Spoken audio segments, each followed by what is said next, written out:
Avons-nous besoin d'un maître, gourou et faux gourou? Est-ce qu'il est nécessaire d'être accompagné par une personne qui a déjà fait ce chemin sur ce cheminement spirituel? Si oui, comment discerner entre une personne qui est en capacité sur tous les plans de nous accompagner et une personne qui soit cherche à nous abuser, soit s'abuse simplement elle-même? C'est ce que nous allons tenter d'explorer dans cette vidéo.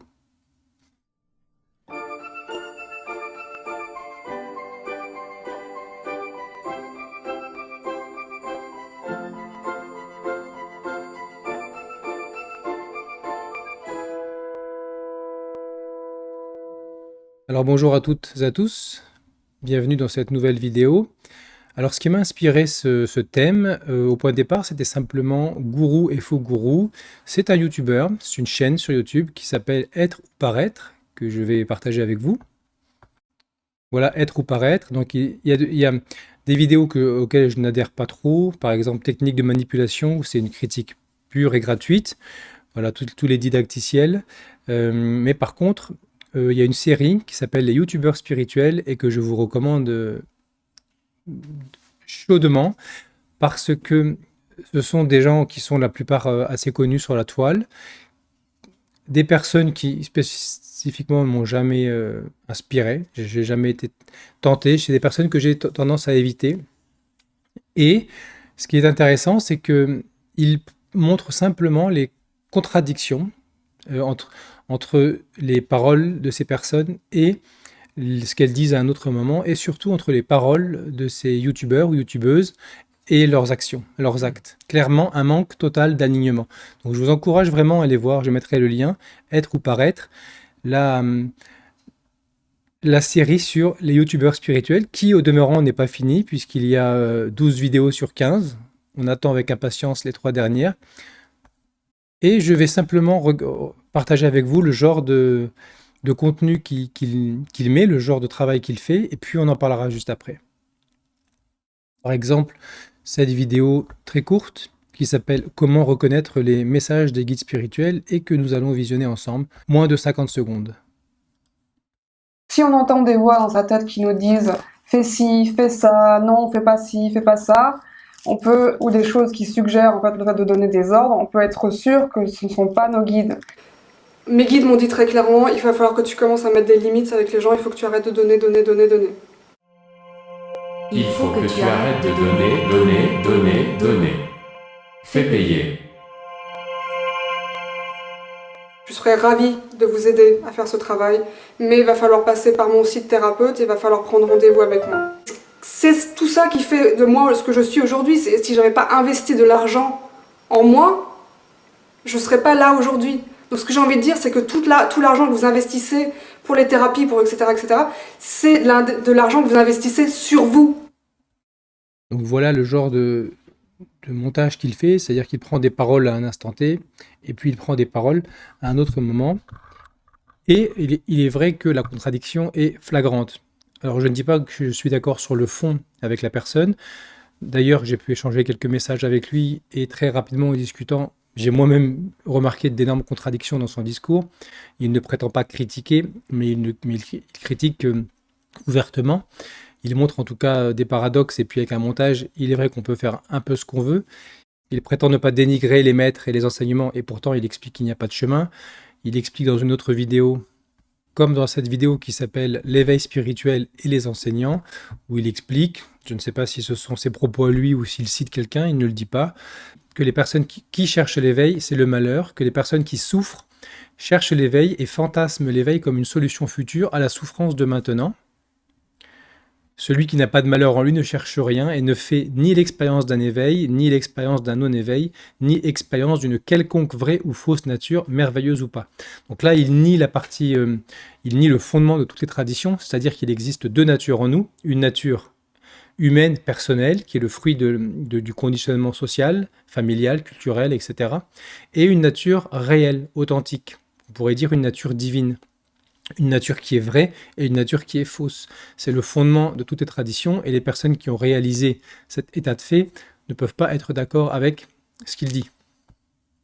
Il dit plus loin Pourquoi l'éveil ne s'enseigne pas? Tout simplement parce que l'éveil est une idée issue du malheur. L'éveil n'existe pas. Est-il possible d'enseigner quelque chose qui n'existe pas? Il n'y a pas de méthode pour se libérer du malheur. Vouloir se libérer, c'est le malheur. Être ne se transmet pas. Cela a lieu lorsque le plaisir de se faire du mal est usé. Il y a une part de vérité dans ce qu'il dit, mais il y a une part énorme je ne sais pas si c'est de la mauvaise foi ou si c'est de l'ignorance, mais quelque part, dire ça et prétendre ne pas dénigrer l'enseignement des maîtres, pour moi, c'est une contradiction, par exemple. Pourquoi? Alors, est-ce que le Bouddha ou le Christ ou des gens de cette envergure étaient des manipulateurs qui voulaient profiter de la souffrance du monde? Voilà. Donc, sur le fond, je ne suis pas d'accord avec lui. Donc, à partir du moment où il pense qu'il n'y a pas d'éveil possible, qu'il n'y a pas de chemin vers l'éveil, et donc il n'y a pas de nécessité d'enseigner ce chemin, nous sommes sur un registre différent. Et il affirme, donc là sans savoir à mon avis de quoi il parle, alors qui sont ces gens qui affirment avoir réalisé leur vraie nature et prétendent pouvoir enseigner. Des gens esclaves du malheur. Certains, bien qu'ils répètent qu'ils sont ordinaires, aiment montrer à quel point ils sont humbles et se croient réellement spéciaux. Ils se mentent à eux-mêmes. D'autres mentent aussi à leur auditoire et pratiquent l'escroquerie. Donc ils voient les gens qui s'intéressent à l'éveil et qui cheminent comme des victimes, quoique la victime aime se raconter, etc. Si la méthode est efficace, les gens guériraient du malheur et ne reviendraient pas. Donc ça, c'est un faux syllogisme, c'est-à-dire qu'ils considèrent que la méthode doit être efficace dans l'instantanéité ou sur un très court terme, alors qu'en réalité, c'est le travail d'une vie. Même les plus grands maîtres reconnaissent qu'ils travaillent jusqu'à leur dernier souffle. Donc, ce qu'ils dénoncent, c'est vrai pour certaines personnes, mais ils jettent le bébé avec l'eau du bain. Il ne se présente pas comme un inquisiteur, mais il se positionne comme un inquisiteur. Et puis, il y a quelque chose d'assez incorrect, à mon sens, de se cacher dans l'anonymat et de cacher ce que lui pense régulièrement, de simplement mettre des contradictions l'une avec les autres, tout en induisant les questions. Et donc, il parle d'introspection, mais en fait, il induit par ses questions et par ses montages, il induit déjà dans l'esprit de la personne qui regarde des idées, des manières de voir. Mais ce qu'il dit, quelque part, a une part de vérité. Certaines personnes sont en souffrance et vont chercher dans la spiritualité des compensations et nourrissent leur moi spirituel, la fausse nature. D'autres personnes aspirent à quelque chose de réel. Ils pressentent qu'il existe une autre dimension de l'existence, ce qui génère une souffrance. Et la souffrance, elle se rajoute aux souffrances éventuellement causées par les difficultés que l'on rencontre dans le monde quotidien, dans notre vie quotidienne. J'ai déjà expliqué, je vous renvoie à la vidéo Essence et personnalité si vous ne l'avez pas lu, c'est le fond de toutes les traditions. Il existe deux natures en nous, une avec laquelle nous sommes venus, qui est quelque part une nature vierge sur le plan du conditionnement, mais qui n'est pas vierge entièrement, qui porte des forces et qui porte des qualités, des vertus, des aspects qui sont venus pour être incarnés par le corps et l'organisme corps, âme, esprit qui individualise ces forces. Ces forces se teintent selon les individus. Nous ne sommes pas tous identiques, même au moment de la conception et de la descente. Et même indépendamment de la génétique et de l'hérédité des parents. C'est ce qu'on appelle l'essence. Et l'essence, elle se développe. Et normalement, par un accompagnement éducatif juste, et là je vous renvoie sur toutes mes vidéos sur pourquoi nous perdons notre vraie nature, la première vidéo ici, et puis vous trouverez la deuxième. En raison de certaines conditions anormales d'existence, d'éducation surtout, l'essence cesse de se développer. Et seule la personnalité, qui est notre nature fausse, mais qui n'est pas condamnable, qui est nécessaire. Nous avons besoin de la personnalité. L'essence, c'est un espace, c'est une perception, c'est une fréquence d'un autre monde qui n'agit pas dans le monde extérieur. Pour agir, pour porter les fruits qu'elle est venue porter, elle a besoin de créer une personnalité. Persona, c'est masque en latin, c'est le masque que les acteurs portaient dans les tragédies. Ça, c'était l'interface entre eux et le public, un masque. La personnalité est un masque. Et la personnalité grâce à l'existence de ce corps physique incarné, peut se manifester dans le monde. Elle peut créer, elle peut détruire, elle peut ressentir des émotions, elle peut élaborer des conceptions, des concepts, des structures complexes. Et cette personnalité, dans l'idéal, était là pour recevoir les impulsions de l'essence et manifester ces impulsions dans le monde extérieur.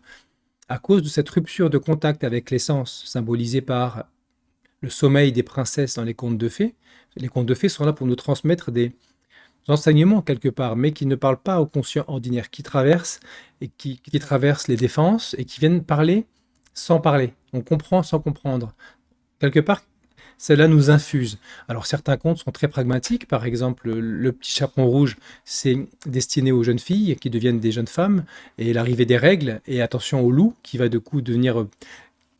à partir du moment où la jeune fille devient pubère, peut attirer le loup. C'est ce qui déguise en certains hommes, et donc prudence. C'est quelque part un message adressé aux jeunes femmes. Certains contes parlent de données plus métaphysiques, comme la Belle au bois dormant qui s'endort d'un sommeil presque éternel et qui doit être réveillé de l'extérieur par le prince. La Belle au bois dormant est entourée de ronces. Donc le prince doit traverser certaines épreuves pour réveiller cette princesse. Ça n'est pas aujourd'hui qu'on a inventé ces concepts de vraie nature et fausse nature, ça remonte à l'aube de l'humanité parce que c'est la réalité de métaphysique de l'être humain incarné dans ce monde. C'est pourquoi sur le fond je suis en désaccord avec ce youtubeur. Peut-être qu'un jour il va s'attaquer à moi d'ailleurs et qu'il va faire des montages et montrer des contradictions. Si ces montages sont corrects et ne sont pas déviés, sortis de leur contexte et manipulés, je serai ravi de voir mes propres contradictions. C'est une aide sur le travail intérieur, d'avoir quelqu'un qui vous montre vos contradictions. Il est intéressant de voir la réaction des personnes qu'il a critiquées. Il n'a même pas critiqué, il a mis en face des comportements extrêmement contradictoires. Et de voir la réaction de ces personnes est très intéressant aussi. Je vous invite vraiment à aller visionner ces vidéos sur la série des youtubeurs spirituels. Pour venir au fond du problème, l'humanité se divise en, on pourrait dire, 3 grands groupes. Et ça, on le retrouve partout, c'est-à-dire 2 ou 3, mais on va dire que certaines traditions, certains courants modernes considèrent que certaines personnes, certains êtres possèdent une âme individuelle, sont reliés à une âme individuelle, et que d'autres ne sont pas reliés à une âme individuelle, mais simplement à un comportement grégaire et collectif. C'est une réalité qu'on peut voir au quotidien, notamment ces dernières années, que certaines personnes ont une forme d'individualité et ne peuvent pas accepter de tomber dans certains comportements qui vont contre leur conscience, et que d'autres personnes n'ont pas cette conscience réveillée ou simplement présente et n'ont aucun scrupule à tomber dans certains comportements inconscients, destructeurs pour eux-mêmes, pour la population, et sans même s'en rendre compte. Monsieur Gurdjieff exprimait que Monsieur Gurdjieff est le fondateur de la 4e voie et c'est celui qui nous a apporté l'énéagramme, qui est le sujet de ce canal. Monsieur Gurdjieff expliquait que certaines personnes portaient une essence, mais que chez d'autres, cette essence n'existait plus. Elle était comme atrophiée, qu'elle était morte. On revient exactement à la même notion de cette âme individuelle et de ces personnes qui ne sont pas reliées à une âme individuelle. Chez les gnostiques, on considérait aussi 2 grands groupes de personnes, les iliques, les personnes qui vivent selon leur intestin, c'est-à-dire qui se contentent de ce monde extérieur, et les psychiques qui cherchent à s'élever, qui cherchent à maîtriser leurs instincts, leurs passions. Et il existe chez les gnostiques une 3e catégorie qu'on appelle les pneumatiques, ceux qui ont reçu l'esprit, le souffle, qui sont des hommes régénérés, des hommes nés. On parle aussi de la seconde naissance, des 2 fois nés, des hommes qui sont nés, ou des femmes, des hommes au sens neutre, qui sont nés 2 fois. Seuls les psychiques peuvent devenir des pneumatiques. Et c'est intéressant parce que lorsque je vois ce youtubeur, peut-être que effectivement certaines personnes vivent très bien dans ce monde et ne se posent pas de questions, sont assez équilibrées, n'ont pas forcément de souffrance ou arrivent à gérer leur souffrance, et tout va bien. Quelque part, dans le film Matrix, certaines personnes dans la matrice vivent très bien et ne se posent pas de questions.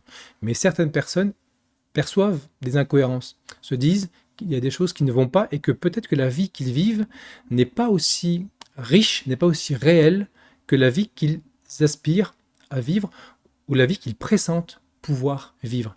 Donc là, c'est pour moi la différence entre les iliques et les psychiques. Il y a une connotation très forte chez les gnostiques. Les iliques sont menés par leur intestin, un peu comme des animaux. Les psychiques essayent de mettre leurs passions, leurs instincts sous contrôle de quelque chose qu'on appelle la volonté. Mais peut-être qu'on n'a pas besoin d'être aussi euh, dur dans les jugements. Simplement, certaines personnes fonctionnent très bien et ne se posent pas de questions métaphysiques, alors que d'autres se posent des questions métaphysiques. Parmi les gens qui ne se posent pas de questions métaphysiques, il y a des gens qui souffrent énormément et qui cherchent à apaiser leur souffrance par des thérapies, par des médicaments ou par la spiritualité, parce que quelqu'un les a emmenés, ça leur a fait du bien, ils ont un espoir et ils nourrissent quelque part une illusion, une chimère dans cette spiritualité, mais qui peut les conduire à quelque chose d'autre. Et puis, il y a des personnes qui, peut-être depuis leur plus tendre enfance ou leur adolescence, ou parfois lors d'une crise de la vie, une crise du milieu de vie, la crise de la quarantaine, ou lors d'un divorce, ou lors d'une perte de travail, remettent tout en question, tous les fondements de leur vie, et laissent émerger une autre question. Qui suis-je? Qu'est-ce que je suis en réalité? Est-ce que cette personne qui travaille, qui a tel rôle, telle fonction, tel statut, est-ce que ça c'est moi? Ou est-ce que je suis autre chose que tous ces rôles, ces noms, ce prénom, cette identité, ces statuts, ces relations que j'anime et j'alimente tous les jours? C'est la question fondamentale. Et si je ne me pose pas en profondeur cette question, je ne peux pas avancer sur un chemin intérieur. C'est impossible. Donc je trouve que c'est un peu caricatural de mettre tout le monde dans le même panier chez cette personne et de considérer que tous sont des charlatans, qu'il n'y a pas des gens qui aspirent à autre chose et qu'il n'y a pas une autre réalité à laquelle nous pouvons nous relier. Comment peut-on affirmer ça sans dénigrer tout l'enseignement des maîtres et l'enseignement de personnes sincères, sincères avec les autres et sincères avec eux-mêmes? C'est plus compliqué, avec elles-mêmes. Parce qu'il y a aussi des gens qui s'abusent, qui se pensent arriver à un certain stade et qui enseignent aux autres, mais qui en réalité sont enfermés dans cette boucle de la fausse personnalité qui a acquis des compétences, des expériences, des connaissances, des croyances d'un ordre spirituel. Donc, là où c'est intéressant, c'est parce que à partir du moment où j'ai une aspiration, et je l'ai constaté moi-même, j'ai cheminé seul pendant quelques années, et puis j'ai cheminé avec un accompagnement dans un groupe de travail avec une personne qualifiée pour ça. Et j'ai vu à quel point c'était presque impossible seul et à quel point c'était extrêmement difficile, à la frontière du presque impossible, même en étant accompagné, même avec un travail de groupe qui nous encourage, qui nous soutient dans cette ascèse, parce qu'il s'agit d'une ascèse, un travail au quotidien qui m'amène à entrer en relation de manière différente, à prendre conscience que je ne suis pas conscient de moi-même dans ma vie quotidienne. Je fais les choses par pure mécanicité. Je fais les choses parce que je suis agi de l'intérieur et par les influences extérieures qui rentrent en relation avec mes schémas, mes blessures, mes mécanismes intérieurs. Je crois être conscient parce que je sais que je m'appelle un tel, que j'ai tel nom, tel prénom, que je sais que je suis en train d'enregistrer une vidéo, mais je suis convaincu de posséder ce qu'on appelle la conscience. En réalité, je vis dans un état de rêve éveillé, avec des filtres, des projections. Je ne suis pas en contact direct avec la réalité. Lorsque je dors, je vis dans un rêve, quand je suis en sommeil paradoxal. Ce rêve est toute ma réalité. Ce rêve est le fruit, la projection de mon esprit. Le rêve est produit par mon esprit. Et tout ce qui vit dans le rêve, en réalité, une personne que je rencontre, une voiture que j'utilise, un décor dans lequel je suis, c'est moi, c'est mon esprit. Eh bien, il y a un lien analogique avec ce qu'on vit dans le monde réel. C'est-à-dire que je crois qu'à partir du moment où je me réveille le matin, ma conscience est pleinement éveillée et que je suis sorti du rêve, c'est faux. Je suis un peu plus en contact avec la réalité. J'interagis avec la réalité, mais sans m'en rendre compte, un subtil rêve, un subtil voile me sépare de la réalité. Et je peux passer toute ma vie comme ça, en étant complètement satisfait de moi-même. Et il n'y a aucun problème.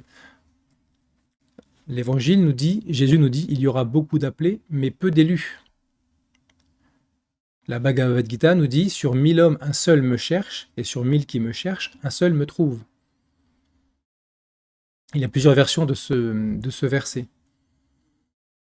Bouddha a dit, et ça je vous renvoie au Dhammapada, les enseignements les plus, on pourrait dire les plus intérieurs, les plus substantiels du Bouddha, ceux qui sont vigilants ne meurent pas, ceux qui sont inattentifs sont déjà morts.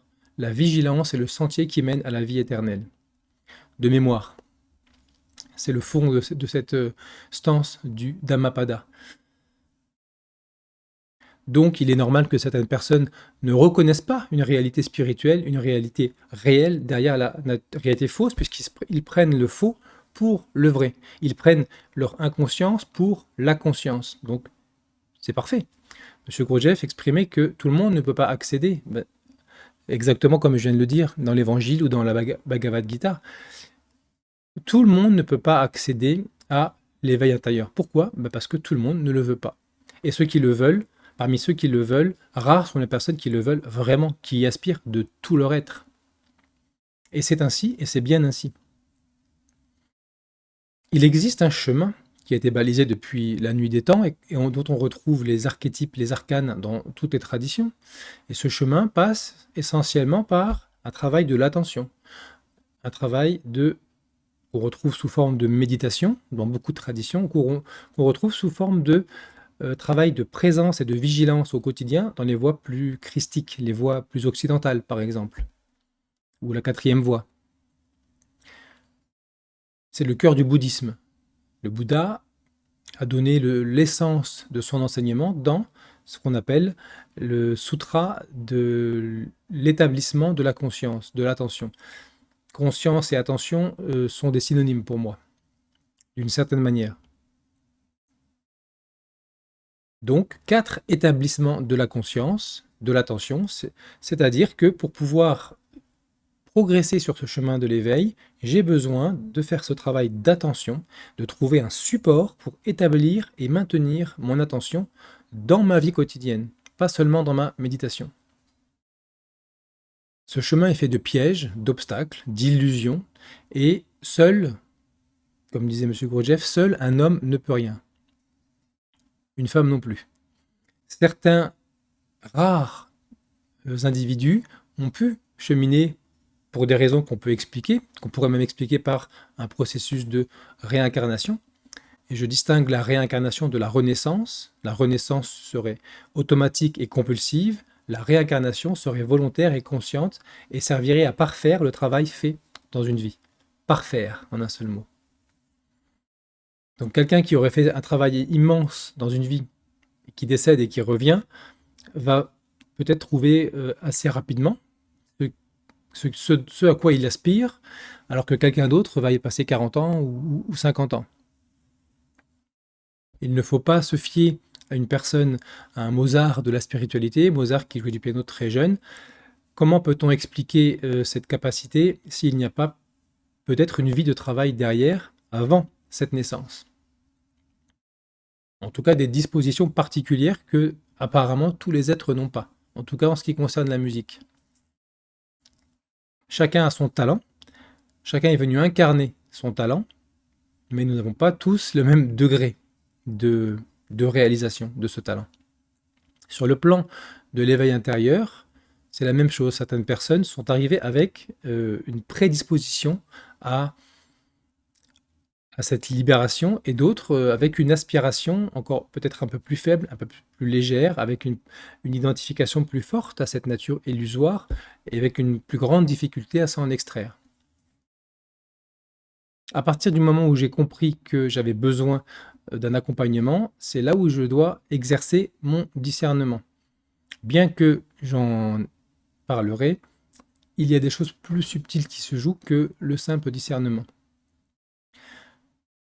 Et dans cette circonstance, les vidéos de notre ami Être ou Paraître sont, je trouve, extraordinaires. Elles font œuvre de salut et de santé publique, c'est-à-dire que ça permet effectivement d'avoir un recul sur certaines personnes et d'exercer son discernement sur ces personnes-là ou sur d'autres personnes, y compris sur moi d'ailleurs, pour voir si la personne et ce qu'elle prétend être, si elle prétend quelque chose.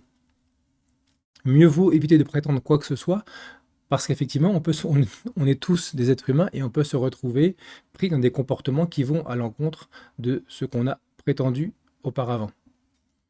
Le mot gourou, par exemple, est un mot sacré en Inde.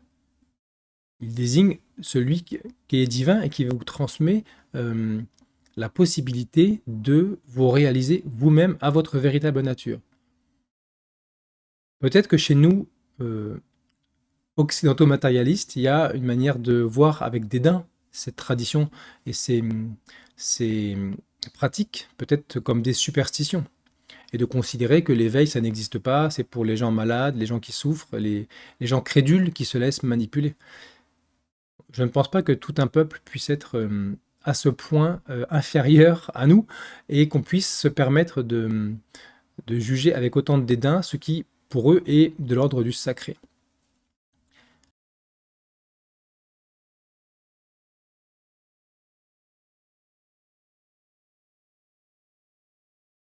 Mais à partir du moment où on veut s'engager sur un chemin spirituel et qu'on ressent le besoin d'être accompagné, il est nécessaire d'exercer son discernement et de ne pas se laisser manipuler par des personnes qui sont peut-être réellement des escrocs. Il y en a une partie, et il y en a en partie des gens qui s'illusionnent eux-mêmes, qui se croient arriver quelque part et qui se voient comme des enseignants spirituels qui ont un enseignement à donner, mais tout en disant qu'ils n'ont aucun enseignement à donner.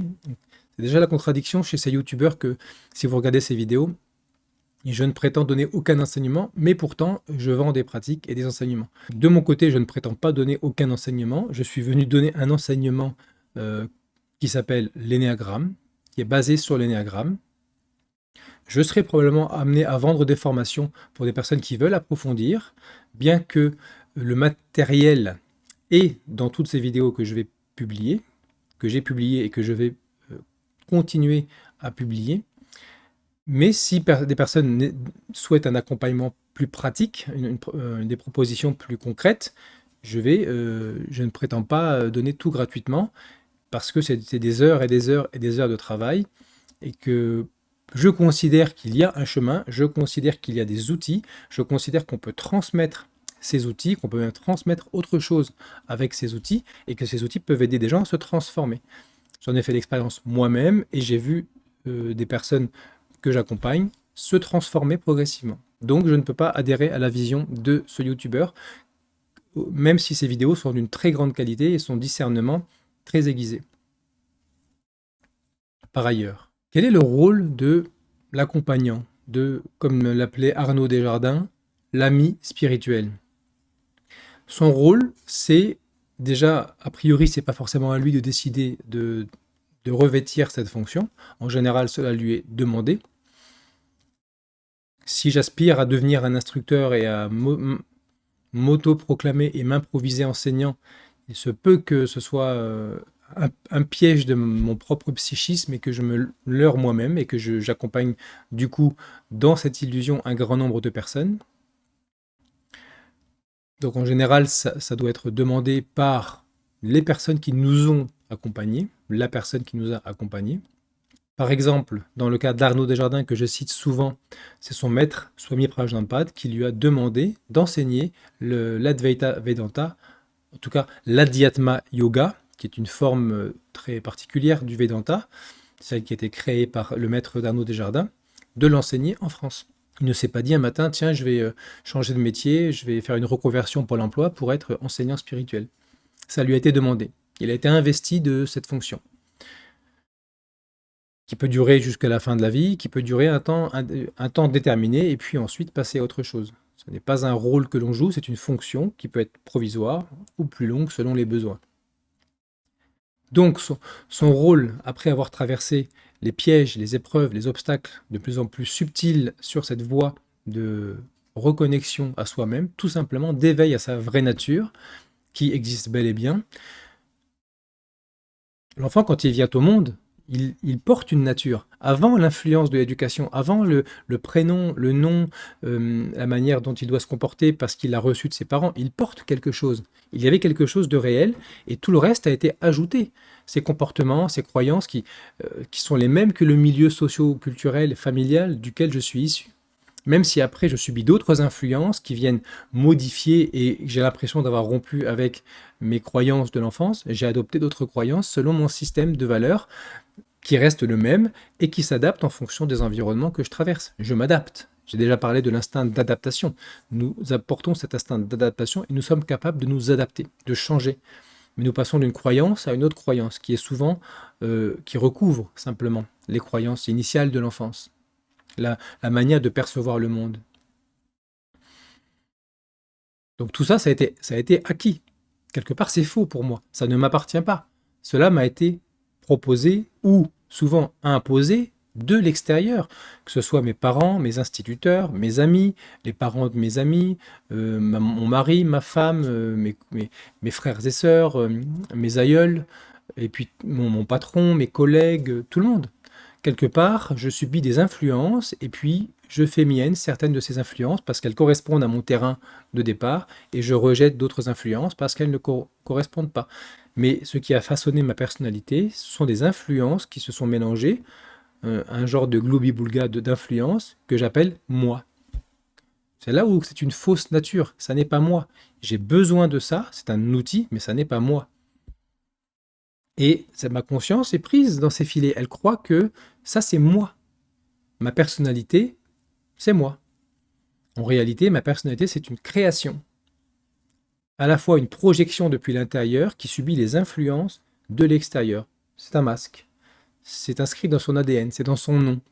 Personnalité.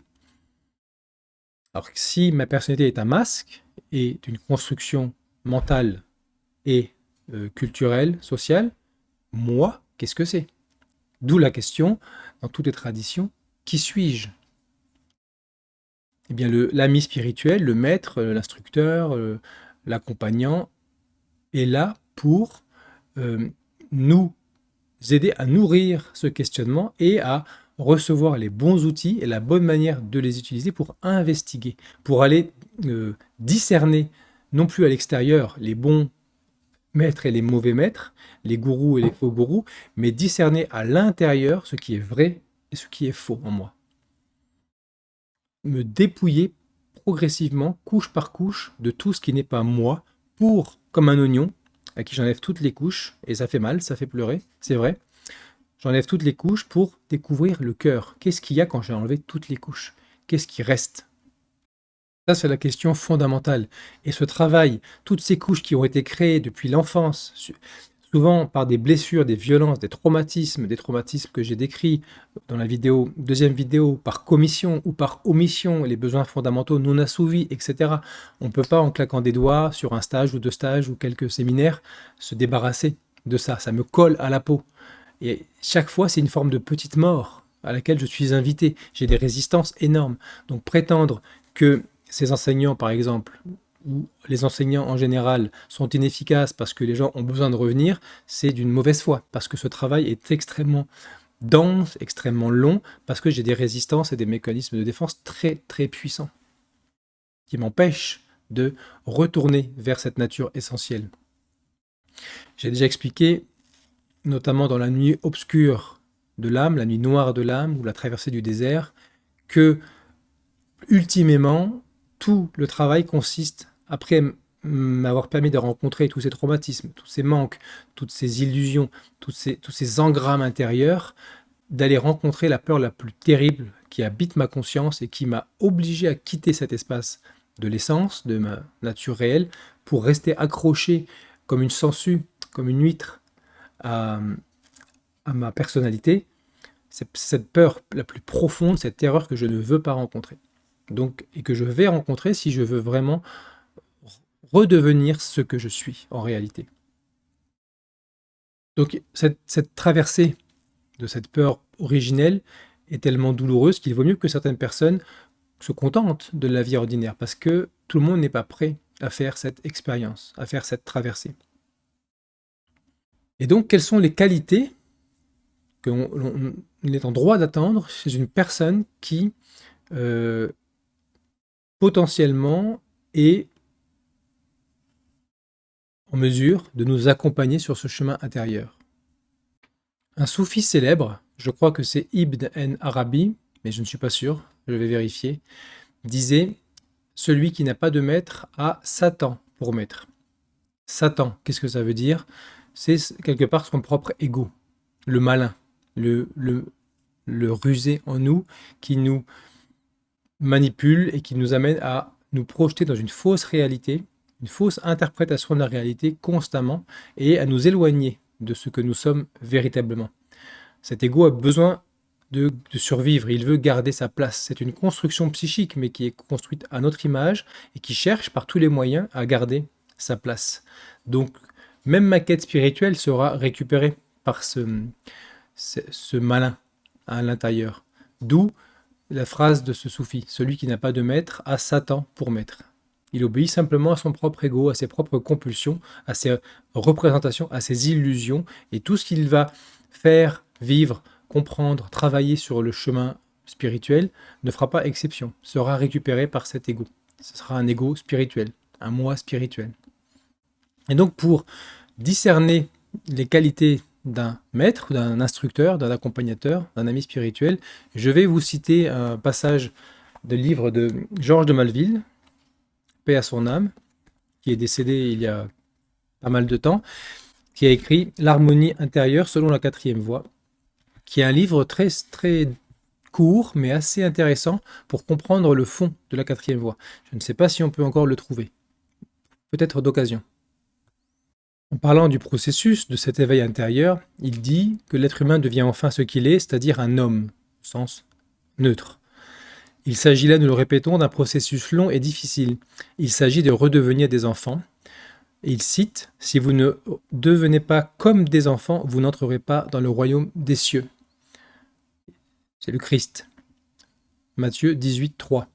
Voilà le véritable sens de l'enseignement de Jésus. Il ne s'agit pas de docilité ni de naïveté puérile, et le Christ, dans son immense savoir, n'a cessé de répéter dans les évangiles combien cet effort était ardu. Et une telle entreprise est impossible sans la conduite d'un maître véritable. Il ne s'agit pas en effet d'un savoir technique qu'on peut acquérir seul en consultant des livres ou en tentant d'imiter le récit d'une expérience. L'évolution intérieure de l'homme dans la voie que nous avons décrite est impossible à réaliser sans la communication directe d'une influence de personne à personne, d'une influence. C'est ce que je disais, que derrière les outils, il y a autre chose qui se passe. Par quelqu'un qui a déjà parcouru le même chemin en travaillant sur lui-même. En outre, il s'agit d'un enseignement individualisé, progressif et très précis que l'élève serait incapable de doser lui-même sans commettre de très graves erreurs.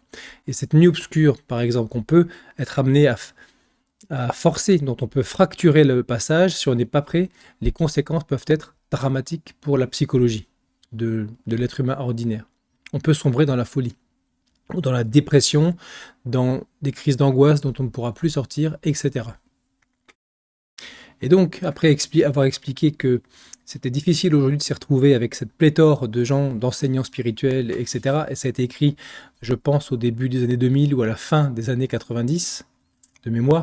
Donc c'était avant cette prolifération sur YouTube de tous ces enseignants spirituels.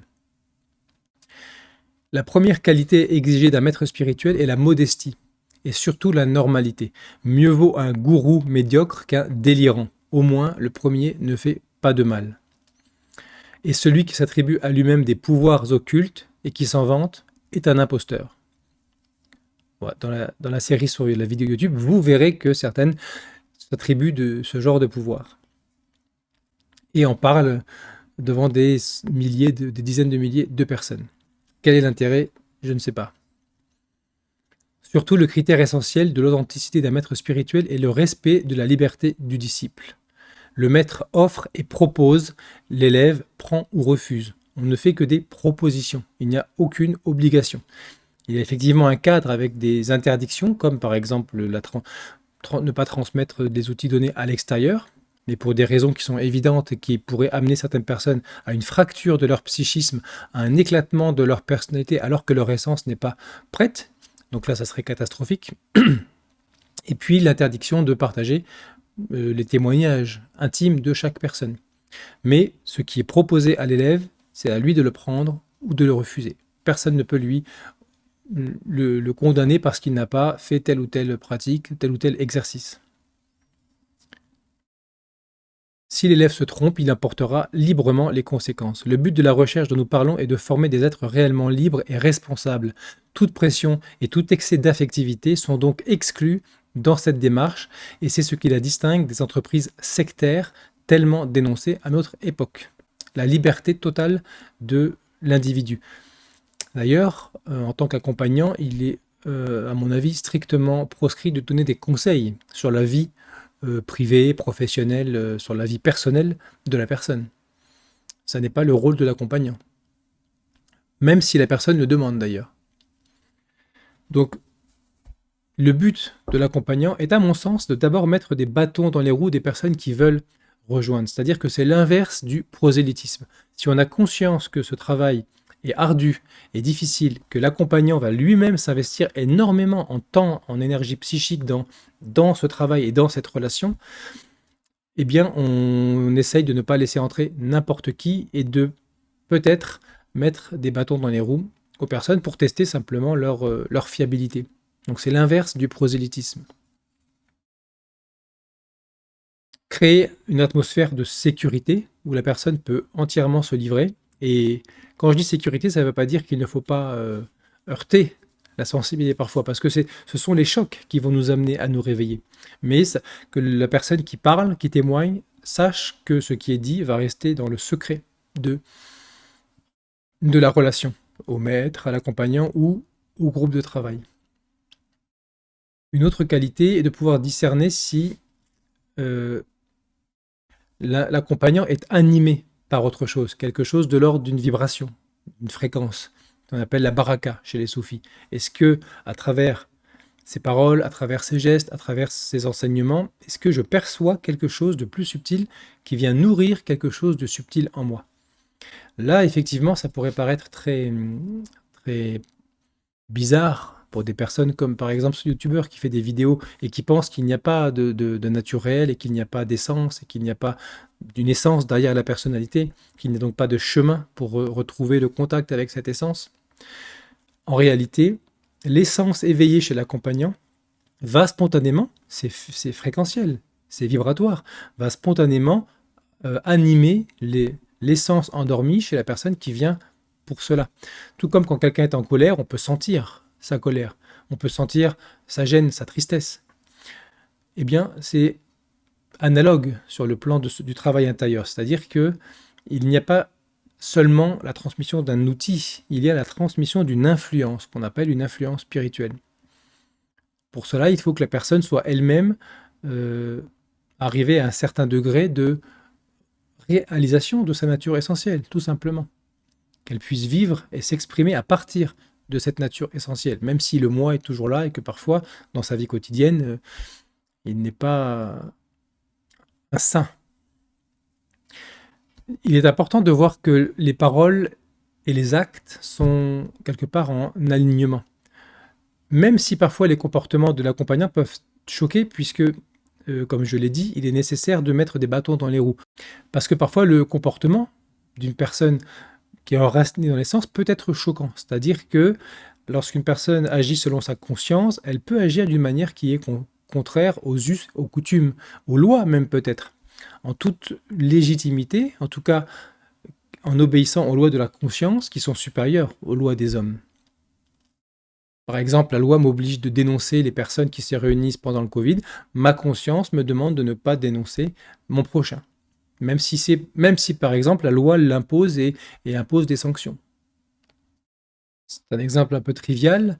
Ça peut être un comportement qui vient justement percuter l'aspirant, celui qui veut entrer dans un groupe, pour être sûr que la personne perçoit, a une vraie aspiration et est capable de voir que c'est une mise à l'épreuve, c'est un test. Est-ce que le contact avec la personne qui prétend vous accompagner vers un éveil intérieur? Est-ce qu'un contact et un échange avec cette personne nourrit votre propre présence, votre propre conscience, et notamment votre conscience de vous-même, vous permet d'explorer des parties de vous-même que vous ne soupçonniez pas, par exemple, ou de sentir un élan intérieur plus authentique, plus réel, plus vous-même que vous-même, une sorte de je suis quelque part qui transcende et qui dépasse les représentations et les images et les sensations habituelles que vous avez de vous-même. Ce sont des signes que la personne est probablement qualifiée pour cet accompagnement. Et toujours exercer son discernement. Quelque part, on parle des critères d'un maître ou d'un accompagnement authentique, mais il y a aussi des critères pour un disciple authentique. En tout cas, quelqu'un qui aspire à devenir un disciple, ce qui est déjà un état très avancé sur la voie intérieure, la voie de l'éveil. Celui qui a intégré l'enseignement et qui commence à les appliquer tout au long de sa journée, tout au long de sa vie. Les qualités de l'aspirant sont déjà, le mot aspirant donne la réponse, une aspiration réelle. Il faut qu'il y ait une aspiration réelle et pas seulement une compensation psychologique aux problèmes de l'existence dans lesquels je ne trouve pas ma place. Parce que la quête spirituelle peut effectivement être une fuite de la souffrance et l'espoir de trouver un outil un peu miraculeux qui va me soulager de mes souffrances. En réalité, c'est vrai, c'est-à-dire que la souffrance peut cesser. Mais la souffrance ne va pas cesser par une attitude de fuite de la souffrance, de compensation de la souffrance, de balayage de la souffrance. C'est par une rencontre pleine et entière et une acceptation pleine et entière de cette souffrance que je peux comprendre le mécanisme, que je peux voir, que je peux éprouver et me libérer du mécanisme qui anime la souffrance. La souffrance est basée sur un refus. L'ego est basé sur un refus de la réalité. Et ça commence par un refus de la réalité intérieure. Donc la clé, c'est de passer du refus à l'acceptation. Comment je peux simplement accepter ces états intérieurs qui me traversent, y compris la souffrance. Comment je peux me laisser traverser par cette souffrance. Et comment je peux peut-être toucher un espace dans lequel que cette souffrance me traverse ou non ne vient pas menacer mon sens de l'identité. Et donc ne me crispe pas, ne vient pas m'obliger à lutter contre cette souffrance pour m'en débarrasser. Je ne dis pas qu'il faut rester avec ces souffrances, physiques ou psychologiques. Je dis qu'il faut entrer dans une autre relation avec la souffrance. Et nous sommes conditionnés, tellement conditionnés à être dans cette résistance, cette crispation et à défendre notre identité que sans l'accompagnement d'une personne qui nous amène simplement à cette forme d'investigation intérieure, c'est très compliqué. Je reste prisonnier de mes mécanismes, de mes drames, de mes souffrances, de mes réalisations, de mes réussites, de tout ce qui constitue moi. Donc voilà, j'espère que cette vidéo n'aura pas été trop décousue. En général, sur les vidéos de la série D, j'ai un thème et j'improvise entièrement. Je vous invite vraiment à aller visionner ces vidéos de la série Les youtubeurs spirituels, puis les autres si vous le souhaitez, ou quelques-unes, parce que c'est vraiment extrêmement intéressant de voir ces contradictions mises en lumière, tout simplement. Et de voir comment ces personnes réagissent. Parce qu'il y a d'autres vidéos en dehors de la série sur les mêmes personnes qui ont réagi d'une manière très directe ou d'une manière plutôt indirecte, qui ont réagi à ce qu'ils percevaient comme des attaques. Si je perçois ces critiques a priori plutôt objectives comme des attaques, c'est que le sens de l'identité est menacé. C'est que je ne suis pas ce que je prétends être. Je n'ai pas... Ou alors je suis un thérapeute. Un thérapeute, ça implique d'avoir une forme de compréhension, une formation de thérapeute, et puis avoir suivi une thérapie soi-même.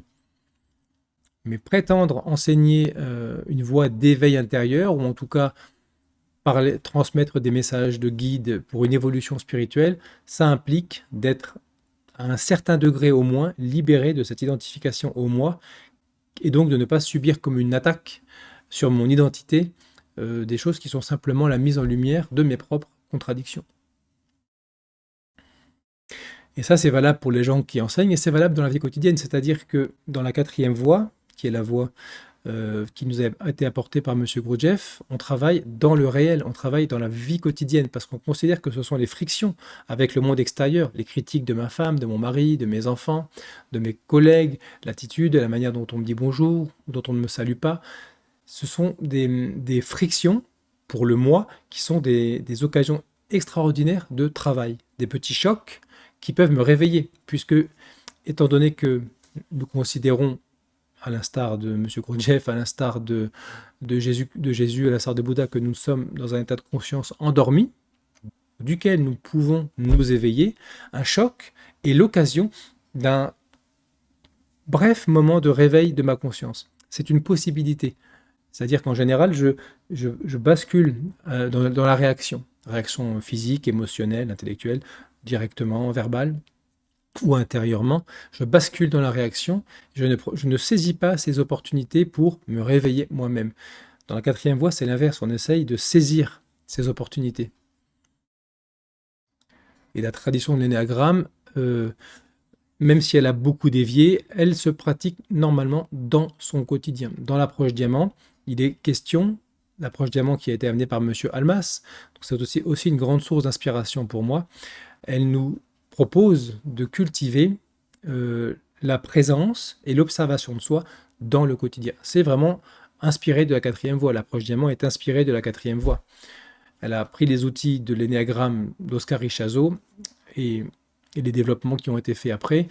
Et M. Almas vient aussi de la tradition de la quatrième voie. Donc il a commencé une forme de synthèse que personnellement j'ai tenté de faire aboutir un peu plus, mais en l'orientant plus sur la quatrième voie, là où il l'a orienté plus sur l'énéagramme, pour travailler sur la reconnexion avec son être réel, mais surtout pas en se protégeant du monde extérieur, en se réfugiant dans une grotte, un ashram, une chambre, mais en travaillant en contact direct avec le monde, en friction avec le monde extérieur, en prenant sa place dans le monde, dans la société, dans le monde professionnel, et en utilisant tout ce que je vais vivre comme des matériaux qui peuvent m'aider à nourrir ma présence et ma reconnexion à l'essence. Je vous souhaite une bonne fin de journée. À bientôt.